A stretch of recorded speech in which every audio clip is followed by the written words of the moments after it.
Going into 2017, the war in Camden would intensify, and violent acts would play out all over the city, leaving the authorities one step behind, constantly trying to get a grasp of the spiraling violence in their community. On May 5th, 2017, one of the first more well-documented major escalations in the war would take place. At around midnight, Camden police would receive numerous calls about a shooting taking place near Camden Road train station, right at the heart of Camden's tourist district. After arriving at the scene, they failed to locate any suspects, but would soon receive a call from the University College Hospital in South Camden about two shooting victims who were behaving aggressively. One was a 16-year-old boy who initially refused treatment for his bullet wounds and was arrested for assaulting a police officer during the commotion at the hospital. The other, a 21-year-old man who had also sustained bullet wounds, would refuse treatment and attempt to leave the hospital upon finding out the police had been called. Both of them would be arrested on the spot, while a third teen aged 17 would also be arrested in Camden Town after a short foot chase by officers. Someone who was present at the incident said, "I saw one armed response vehicle and then another one went screaming past me at 100 miles an hour and I knew something was up.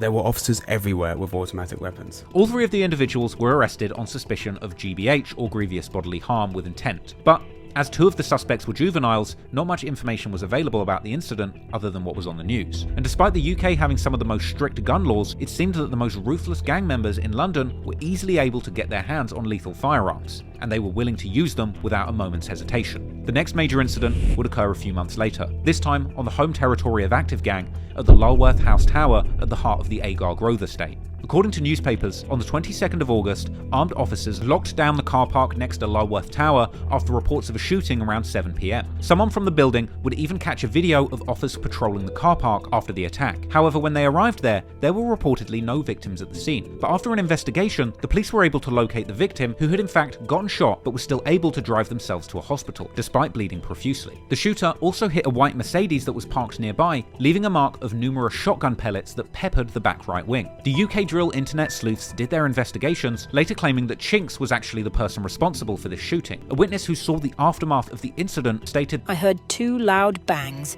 screaming and a screeching of brakes. Also stating, I looked outside and saw a man had been shot in the head. He was alive, but bleeding like crazy. He then dived in a car with two other young lads and they drove off. It looked like it got him near the eye or the ear. You could just see blood all down his chest." Another resident stated that he first mistook the gunshots for fireworks and called the shooter a bad shot for lacking aim. A witness also told how people were often hanging around in the parking lot of the estate, whilst another witness said that it had actually become a location for drug and gang activity fairly recently, adding that the layout of the car park made it a perfect location for that. The same witness also discussed how the police were known to regularly patrol the area, but there was little that they could do to stop people gathering there. Years later, in 2022, after being released from prison and becoming a prominent drill rapper, Chinks would allegedly reference the shooting in numerous songs. For example, on the track Usual Culprits, where he rapped that he jumps out spraying when he sees his ops, and that Blitz got shot and that people thought it was him who did it, but that he doesn't speak on these matters. Also in the song Secret's Not Safe, Chinks would rap that he'd showed Suspect the same gun that had been used to shoot at Blitz, seemingly implying that Chinks and Suspect were still friendly at the time of this incident, with Chinks even claiming outright on the song Lock and Load that him and Suspect had hung out together immediately after the shooting. Once again, this paints a picture of these interconnected friendships between these warring gang members. However, soon things would turn deadly and the members involved would have no choice but to pick a side in the war. Only a few weeks later, on September the 4th, around noon, 20-year-old Mitch, real name Mohammed Adar Mohammed, from Agar Grove, was walking down Hampstead Road near the Mornington Crescent train station in Camden, when he would be confronted by Flips, real name Eric Akam, from the Peckwater estate. Flips apparently pulled an 8-inch kitchen knife from his waistband, and according to police, at this point Mitch backed away from Flips with his arms outstretched, and at this point Mitch was stabbed suddenly several times in the arm, neck,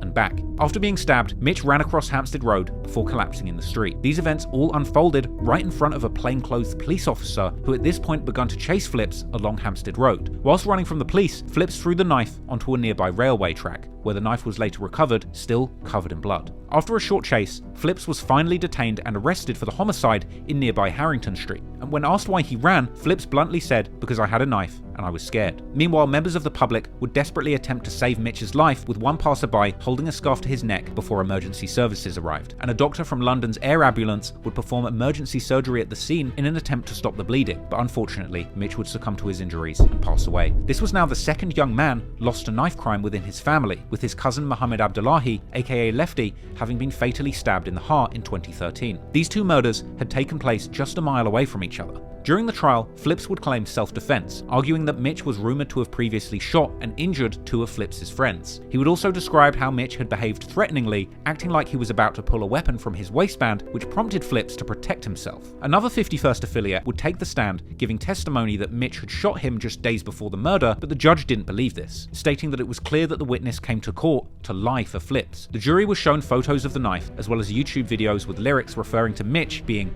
got in broad daylight. And so, on December the 21st, 2018, Flips was found guilty of murder and 2 charges of carrying a knife in a public place, with one of those being an incident that took place 3 months earlier, and he was sentenced to a minimum of 17 years in jail. Fans would later find old tweets from Mitch where he would talk about his positive hopes for the future. Ultimately, more blood had been shed in this ongoing gang war, and members were now picking their sides and planning retaliation, and no doubt the authorities were anticipating more of this escalation. Soon after the murder of Mitch in October 2017, police in Camden were on high alert due to the increasing violence in the borough between what they described as drug gangs. And after yet another shooting, the police would then begin to show force in the community, being seen performing a so-called hard stop on a car carrying suspects in the Queen's Crescent neighbourhood, which would be caught on camera. Hey, open the door! Move the door! Open the door! No. Keep your hands up! Open the door now! Open it, get your seatbelt off! Wait. Keep your hands still, do not move your hands.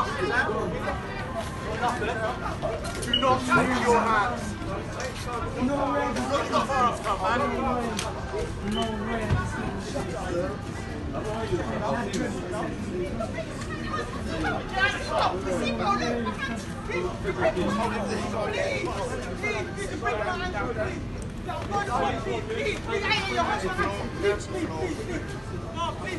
Right, shut up!